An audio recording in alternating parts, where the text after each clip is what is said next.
Olá, irmãos, a graça e a paz. Hoje nós vamos dar continuidade ao nosso estudo de discipulado, falando sobre a salvação. E o tema de hoje é o que significa dizer estou salvo. Na aula anterior, nós falamos sobre os nossos pecados, né? Reconhecimento dos nossos pecados, que somos pecadores e a consequência deles, né? Hoje nós vamos falar algo bem pior do que os nossos pecados, né? Os pecados que cometemos, que é a nossa própria natureza pecaminosa. É a razão por que nós cometemos os pecados. Os nossos pecados nada mais é do que são frutos maus da nossa própria natureza pecaminosa.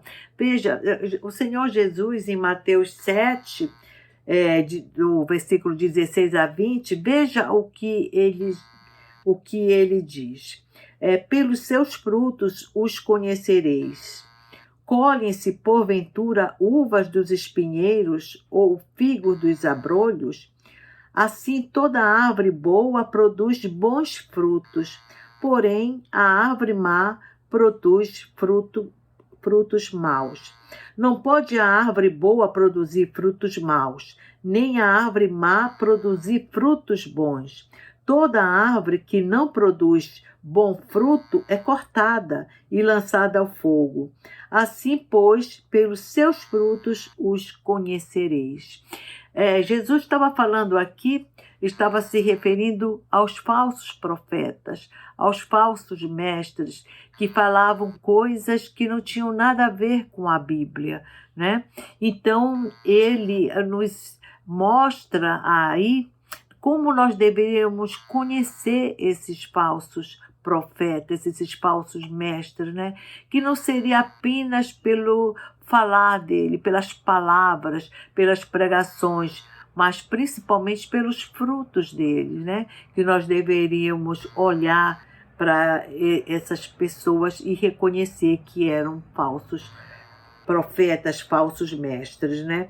Mas Jesus, ele revela algo muito importante aqui neste texto, né?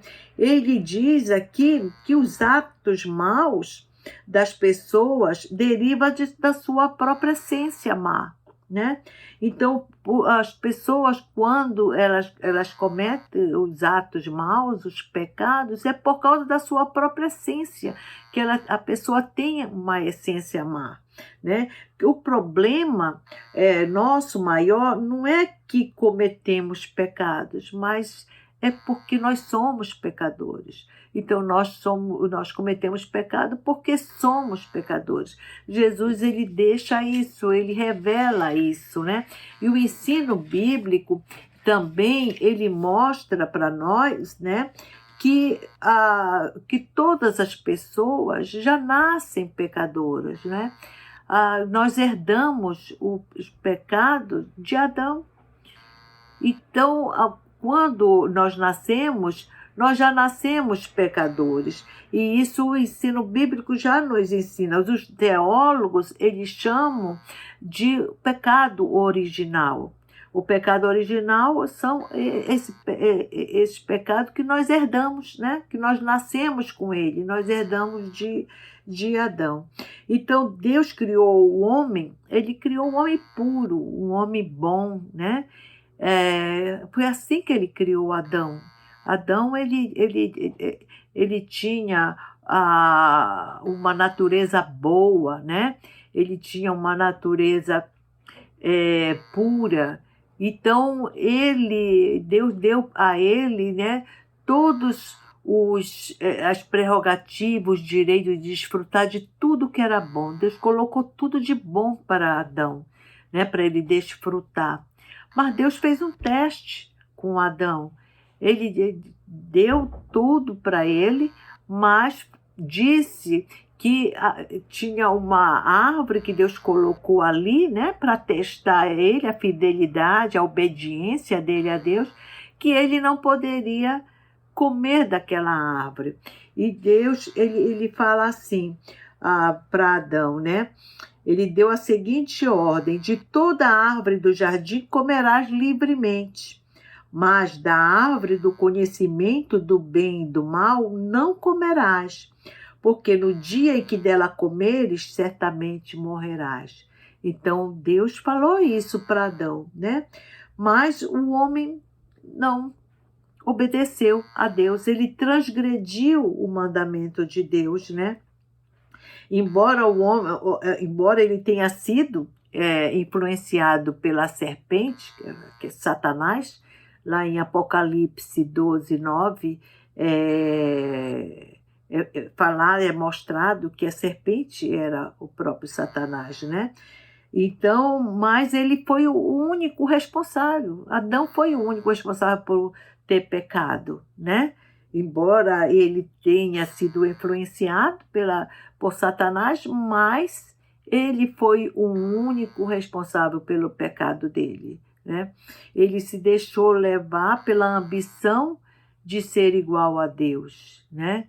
Ele teve essa ilusão que se ele comesse daquele fruto, ele ia ser igual a Deus. Ele queria ser independente de Deus, né? Não queria mais depender de Deus, quer ser igual para ser independente de Deus, né? Ele não se contentou apenas em ser a imagem e a semelhança de Deus. Ele queria ser igual a Deus. Então, houve o que aconteceu com Adão, veio a consequência, né? Que nós podemos ver, a consequência do pecado foi a morte. A morte entrou no mundo a partir de então. Adão, ele não morreu fisicamente na mesma hora, mas a partir daí ele já começou a morrer, porque a morte entrou, né? Logo, ele não morreu fisicamente, mas ele morreu espiritualmente na mesma hora, porque houve a separação de Deus.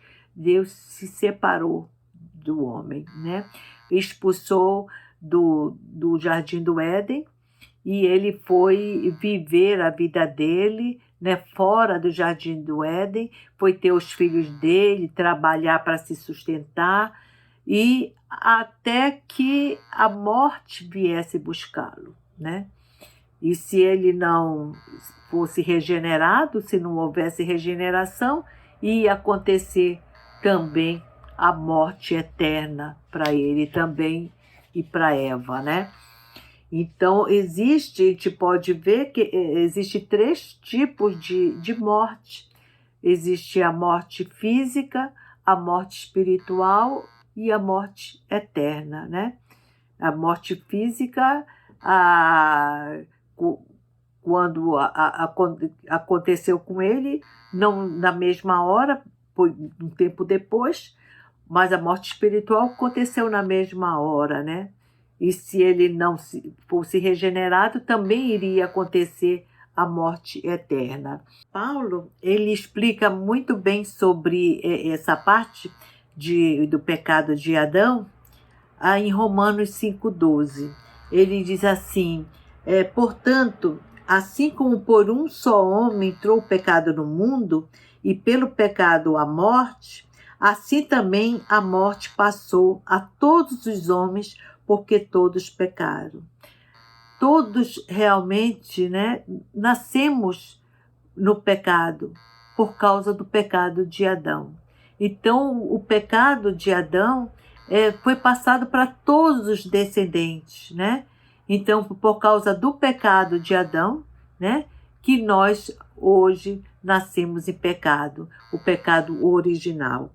Então, todos que nascem já nascem contaminados, né, pelo pecado original. Por isso dissemos que todos os seres humanos possuem uma natureza pecaminosa, e esta natureza pecaminosa ela é responsável pelo pecado do ser humano. A árvore má que Jesus fala, né, que produz fruto mau e que não pode produzir fruto bom, é justamente o pecado, né, a natureza pecaminosa que faz com que nós cometemos pecado.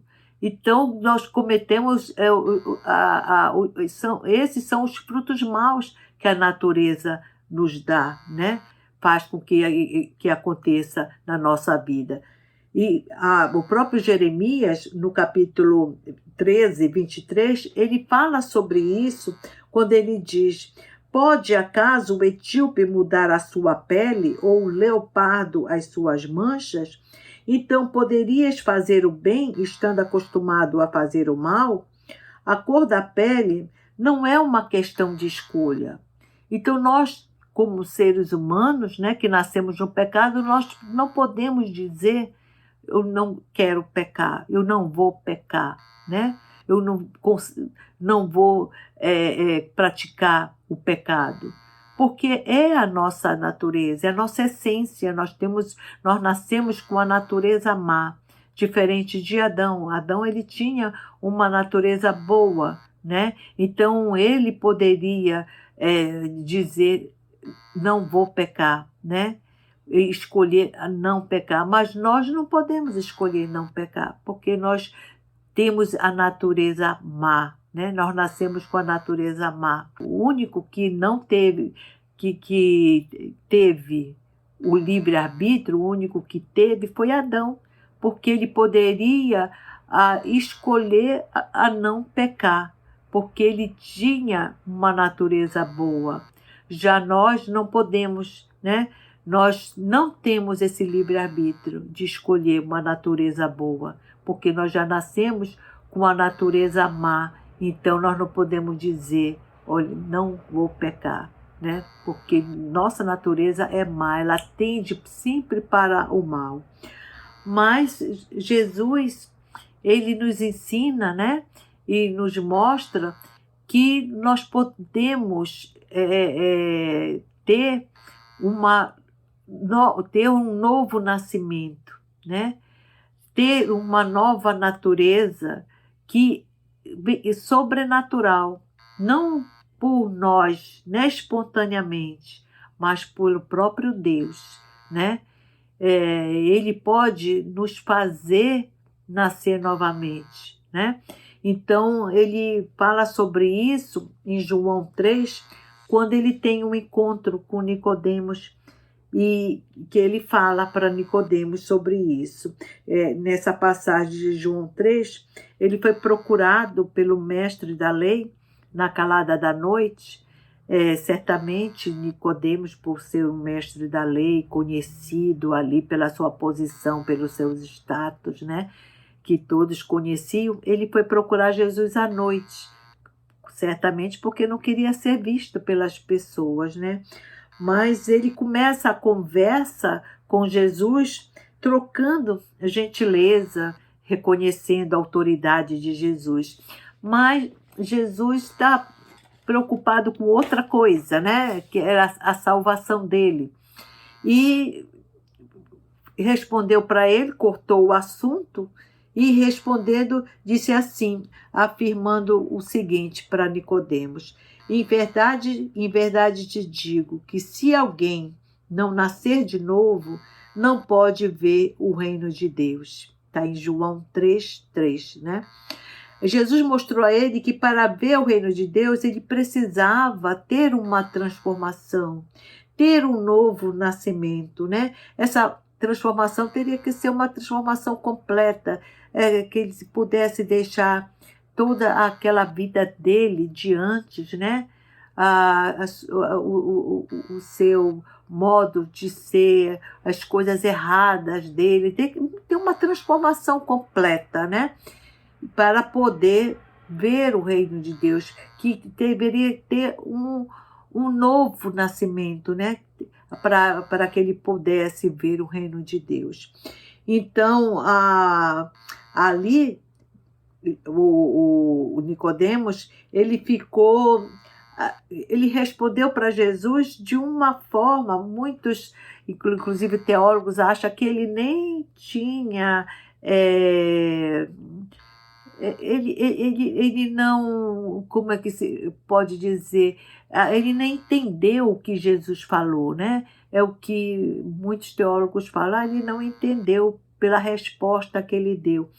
mas acredito que realmente ele tenha entendido, né? Por ele ser um mestre, ele não era ignorante.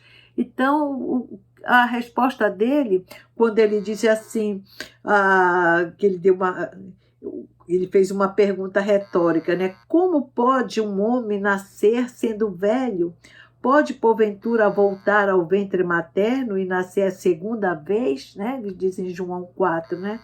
Ele quis dizer, como se ele estivesse argumentando que como é que ele poderia voltar a toda a experiência, por exemplo, ele descartar tudo aquilo, toda a experiência que ele teve, toda a vida, todo o aprendizado, a vida toda dele, como é que ele podia descartar aquilo tudo, né? E começar tudo novamente, e que já não tinha mais tempo para isso, ele já estava velho, não tinha mais tempo para isso, né?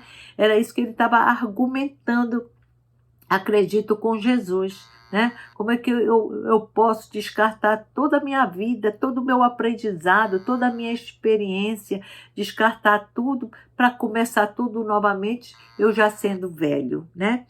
Então, acredito ter sido isso que ele respondeu a Jesus. Mas Jesus, ele não desistiu, né? E Jesus argumentou que aquela experiência não dependia do homem, né? Não dependia da vontade dele, do homem, mas sim da vontade de Deus, né? Porque a salvação é pela graça, né? A graça não é pelos méritos dos homens, mas que se Deus realmente quer salvar, ele salva a pessoa, não dependia dele, mas dependia do próprio Deus, né? Não dependia do homem, do Nicodemos, mas dependia de Deus. Então, os que ele diz, em verdade te digo, que quem não nascer da água, Jesus fala para ele, e do Espírito, não pode entrar no reino de Deus.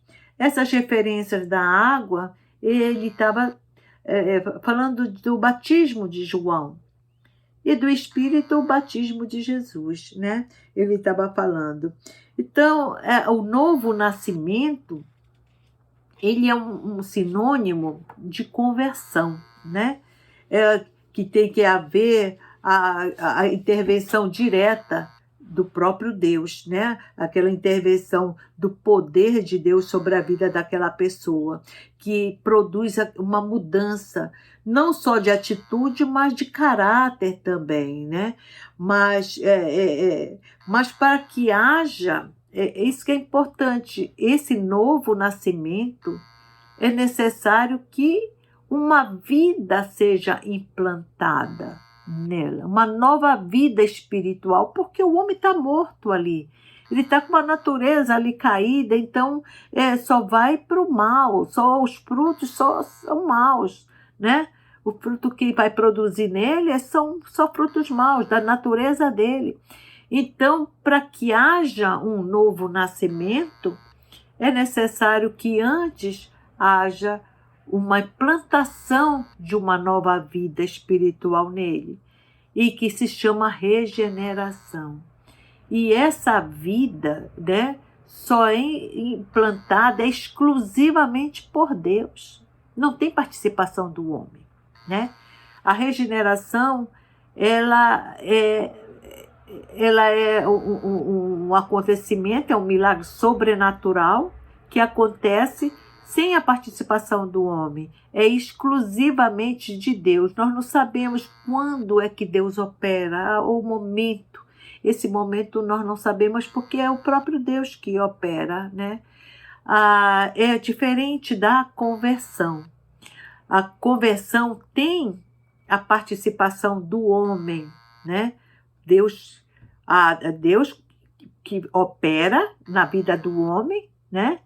E tanto o operar e o realizar é de Deus, mas o homem, ele participa, né, no arrependimento e na fé.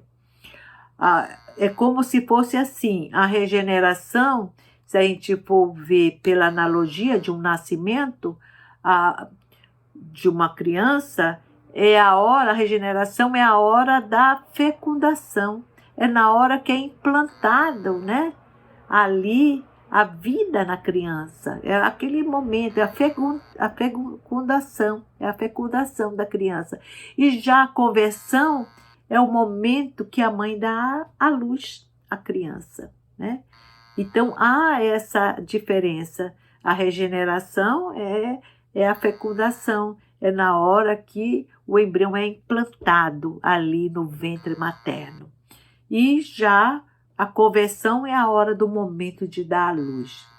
E na primeira, o homem não tem participação nenhuma. Nós nem sabemos o momento que Deus ele regenera aquela pessoa. Mas no novo nascimento há participação, porque o homem responde com fé, né? Aquilo, ele já tem condições, porque já foi implantado a vida, a nova vida espiritual no homem, a regeneração foi implantada, o homem já tem ouvidos para ouvir a voz de Deus. Então aí ele já responde com fé, né? Com arrependimento dos seus pecados e com a fé em Cristo, né? Ele já vem. Não é necessário esse intervalo de 9 meses, não. Pode acontecer até no mesmo dia, né? A regeneração e a conversão. Isso só depende de Deus mesmo, né?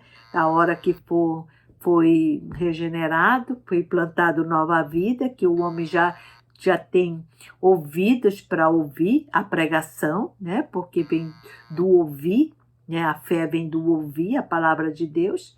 Então ele já está com o ouvido e ele já foi colocado nele uma nova vida espiritual para ele se santificar, né?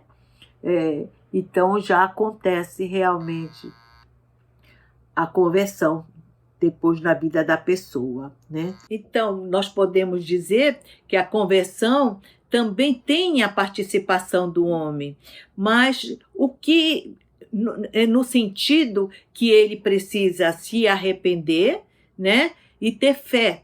Então ele tem essa participação, mas isso só é possível porque Deus já operou o querer dele e o realizar na vida dele. Deus já implantou uma nova vida, já fez o querer dele e o realizar da salvação no homem. Por isso que é possível o homem ter a participação do arrependimento e da fé, né? Paulo, ele explica bem isso em Filipenses 2, versículo 12 e 13, quando ele diz assim: assim, pois, amados meus, como sempre obedeceste, não só na minha presença, porém, muito mais agora, na minha ausência, desenvolvei a vossa salvação com temor e tremor, porque Deus é quem efetua em vós tanto querer como realizar segundo a sua boa vontade.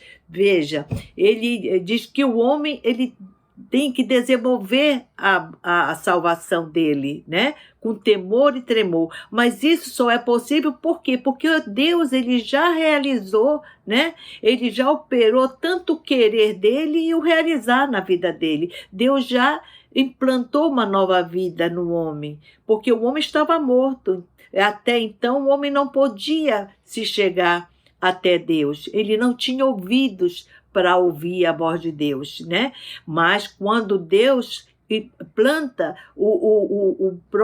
ele implanta a nova vida no homem, o homem já tem condições, né, de ouvir a voz de Deus e desenvolver a salvação dele com arrependimento e fé. E o Espírito Santo, a partir daí, ele regenera e renova o homem, purifica, ele limpa todo o homem para ele se tornar o quê? Uma nova criatura. A partir dali, o homem é uma nova criatura, né? E isso, ele não quer dizer, ele sendo uma nova criatura, que ele não vai mais pecar. Não, porque ainda habita, né, a velha criatura, a velha natureza ainda está dentro do homem, né? Ela é uma natureza ainda caída, né? Então, o homem, só que ele tem agora uma nova vida espiritual. E se ele obedecer à voz de Deus, ele tem o Espírito Santo habitando nele. E se ele andar no Espírito, ele não vai satisfazer o desejo da carne, né? Isso aqui nós podemos ver bem em Gálatas, Gálatas 5:16, que Paulo, ele fala bem também sobre isso, né? Quando ele diz assim: digo, pois, andai no Espírito, e jamais satisfazeres a concupiscência da carne. Quer dizer, se o homem andar no Espírito, ele não vai dar, né, a ouvidos o que a carne dele, a vontade da carne dele quer, né? Ele vai ouvir a voz do Espírito e andar no Espírito para não satisfazer mais o desejo da carne, né? Então, Paulo, ele resume bem essa experiência do novo nascimento, falando sobre assim, quando ele diz em 2 Coríntios, nós podemos ver que ele diz assim, Paulo, e assim, se alguém está em Cristo, é nova criatura, né? As coisas antigas já passaram, e eis que se fizeram novas, né? Está em 2 Coríntios 5:17. Paulo fala isso, que as coisas antigas já passaram.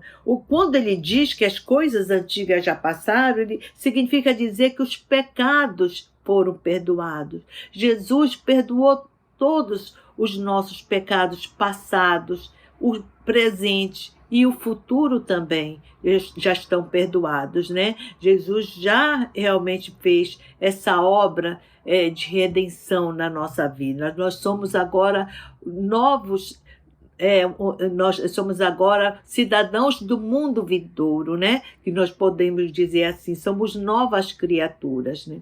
Então, para alguém ser uma nova criatura, é preciso que a pessoa esteja em Cristo. Isso é importante, né? A pessoa está em Cristo, viver em Cristo, né? O que ela fizer, ela tem que estar sempre em Cristo. Aonde ela estiver, ela está em Cristo, né?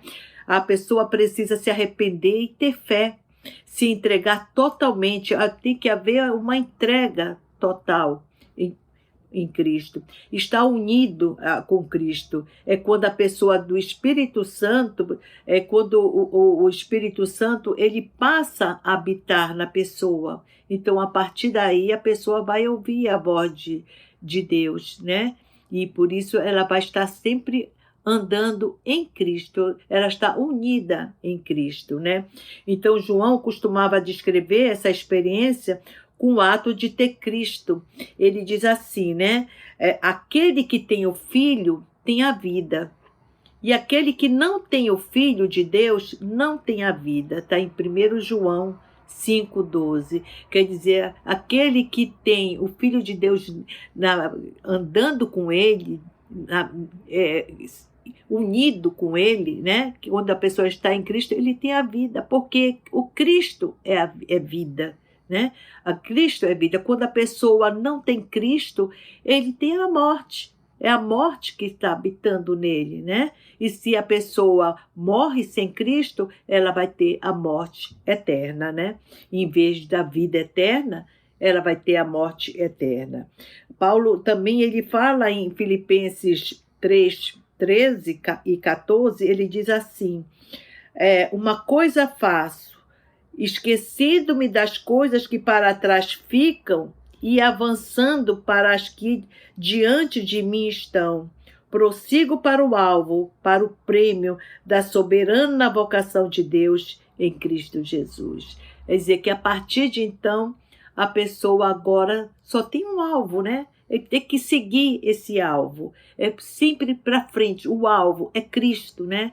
Então, a pessoa vai em busca do quê? Do prêmio, né? Que é a nossa salvação, né? Nós vamos lá receber a nossa salvação. Então, a gente tem que sempre seguir para o alvo, que é Cristo. A nossa conclusão é que nós podemos dizer, por que dizer que somos salvos? Né? O que significa dizer que somos salvos? Então, significa que estamos completamente perdidos. Não tinha mais chance nenhuma para nós. Né? Se a gente morresse do jeito como nós nascemos, nós só temos o quê? É a condenação eterna, né? É a morte eterna. Mas o que significa dizer estou salvo é que agora eu já não estou mais perdida, porque Cristo está em mim, está unido em mim, né? Cristo morreu por mim, eu recebi Cristo, né, dentro de mim.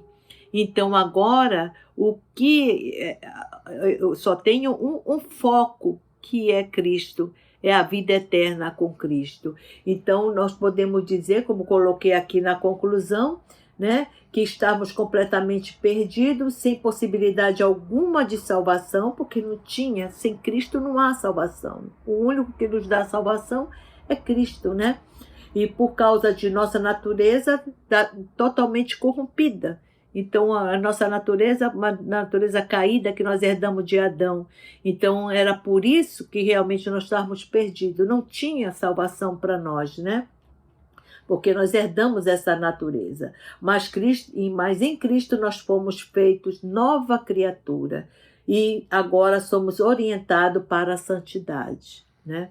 E não mais para o pecado. Deus, ele muda, né, uma frase em nossos lábios. Não dizemos mais que somos pecadores, lutando para sermos santos, mas somos santos que lutam para não pecar. Então, essa é a nossa luta hoje, né? É ouvir a voz do Espírito Santo, andar sempre nos caminhos de Deus para não pecar. É nós nos desviarmos do mal, desviarmos de todo o pecado, né? Quando nós vimos que realmente não é por ali que nós devemos ir, né? Que está errado, são coisas erradas, são iniquidades, nós devemos nos desviar do mal e procurar sempre andar nos caminhos de Deus. Por isso que nós devemos sempre estar meditando na palavra de Deus, porque é ali que nos orienta, nos ensina o que realmente devemos fazer, o que o Espírito Santo está nos falando, né? Por onde nós devemos andar. Então, se nós andarmos sempre buscando a nossa santidade, fugindo do pecado, nós estamos perseverando em Deus, né? Em Cristo, para ter a nossa salvação. Então, terminamos aqui a nossa aula desta semana, né? E voltaremos, se Deus permitir, na próxima semana, em continuidade do nosso estudo sobre discipulado. Até lá, e aguardamos por todos vocês.